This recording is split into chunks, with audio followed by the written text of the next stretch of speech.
Good morning students. आप लोगों को मालूम ही है कि कोरोना की इस दूसरी लहर में विद्यालय बंद है। तो इसी कड़ी में मैं आप लोगों को कल मैथ का गुणज एवं गुणनखंड के पाठ का जो अभ्यास करवाया था उसी क्रम को आगे बढ़ाते हुए हम आज गुणनखंड को अच्छी तरह से समझाने का प्रयास कर रहे हैं। कल आप लोगों ने देखा कि गुणज जो गुणा करके प्राप्त किया जा सकता है उसे अपवर्त भी कहते हैं।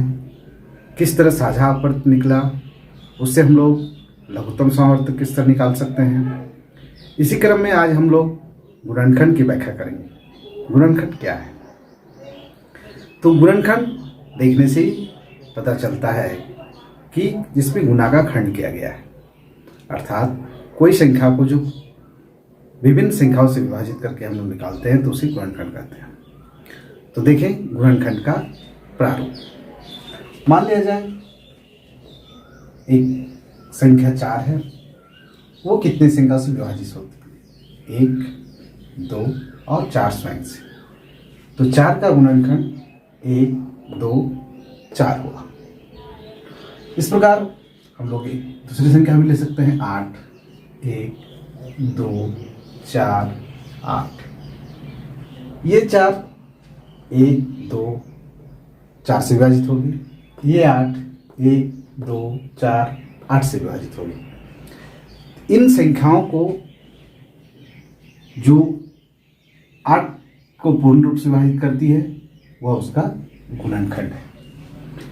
तो इस प्रकार हम विभिन्न संख्याओं का गुणनखंड देख सकते हैं, जैसे 6, 1, 2, 3 और स्वयं 6 से यह विभाजित होता है। तो चलें कुछ दूसरी संख्याओं को भी देखते हैं। आइए देखते हैं कुछ संख्याओं का यहाँ गुणनखंड हमें ज्ञात करना है। तो जैसे इसमें 10, तो 10 का गुणनखंड क्या क्या हो सकता है? 1, 2, 5 और स्वयं 10। 15 का 1, 3, 5 और स्वयं 15। इस प्रकार 25 का 1, 5 और 25।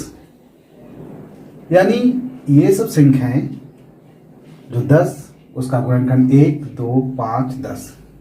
15 जिसका गुणनखंड 1, 3, 5 और 15। 25 1, 5 और 25 स्वयं। तो इस प्रकार हम लोग देखते हैं कि इन संख्याओं का ये गुणनखंड है। इसे एक दूसरे नाम से भी हम लोग जान सकते हैं, अपवर्तक। गुणनखंड को हम लोग अपवर्तक भी कहते हैं। जिस तरह गुणज को अपवर्त कहते हैं उस तरह गुणनखंड को हम लोग अपवर्तक भी कह सकते हैं। तो 10 का अपवर्तक 1, 2, 5, 10। 15 का अपवर्तक 1, 3, 5 और स्वयं 15। 25 का अपवर्तक 1, 5 और 25।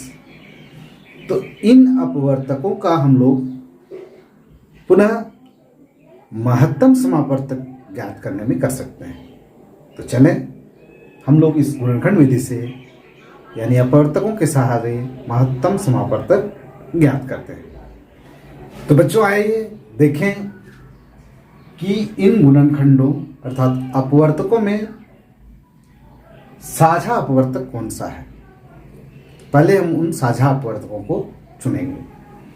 तो यहाँ देखते हैं कि 10 का जो गुणनखंड है वो 1, 2, 5, 10 है। यानी 10 का अपवर्तक 1, 2, 5 और 10 है। 15 का गुणनखंड 1, 3, 5 और 15 है। यानी 15 का अपवर्तक 1, 3, 5 और 15 है। तो इसमें हम लोग साझा अपवर्तक चुनते हैं।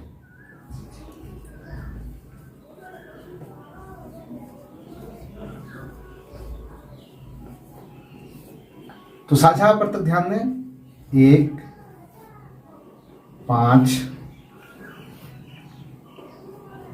ये 2 साझा अपवर्तक है, यानी 2 साझा गुणनखंड भी है। अगर इनसे हम महत्तम समावर्तक ज्ञात करना चाहें, 10 और 15 का महत्तम समावर्तक क्या है, तो इन अपवर्तकों में या इन गुणनखंडों में जो महत्तम माने जो बड़ी है, जैसे लघुत्तम में सबसे छोटी होती है तो महत्तम में सबसे बड़ी, तो वह अपवर्तक जो इन दोनों में बड़ी है, तो यहाँ हम लोग बड़ी संख्या देखते हैं 5, तो इस तरह हम लोग यहाँ लिख सकते हैं 10 और 15 का महत्तम समापवर्तक वो 5 हुआ। तो 10 और 15 का गुणनखंड विधि के द्वारा अपवर्तक निकाल करके हम लोग महत्तम समावर्तक ज्ञात करते हैं तो 5 ज्ञात होता है। अगर इसे विभाजन विधि से भी ज्ञात करें तो भी 5 ही प्राप्त होगा। देखें 10 को 15 से महत्तम निकालते हैं, 10 एकम 10,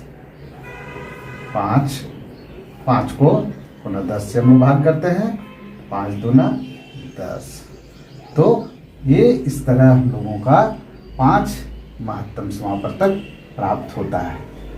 इन अपवर्तकों को अगर हम लोग गुणनखंडों को सही तरह से समझ जाते हैं तो महत्तम समावर्तक निकालने में हमें किसी तरह का कोई दिक्कत का सामना करने का नहीं हो पाता है।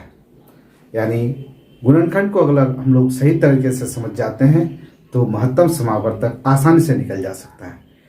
आशा करते हैं आप लोगों को ये वीडियो उपयोगी लगा होगा। आप लोग इस तरह आपके पाठ्य पुस्तक में जो एग्जाम्पल दिए हुए हैं उसे देखकर बनाने का प्रयास करें और यथासंभव अपने दोस्तों को भी इसमें शेयर करें। वीडियो देखने के लिए आपका बहुत बहुत धन्यवाद।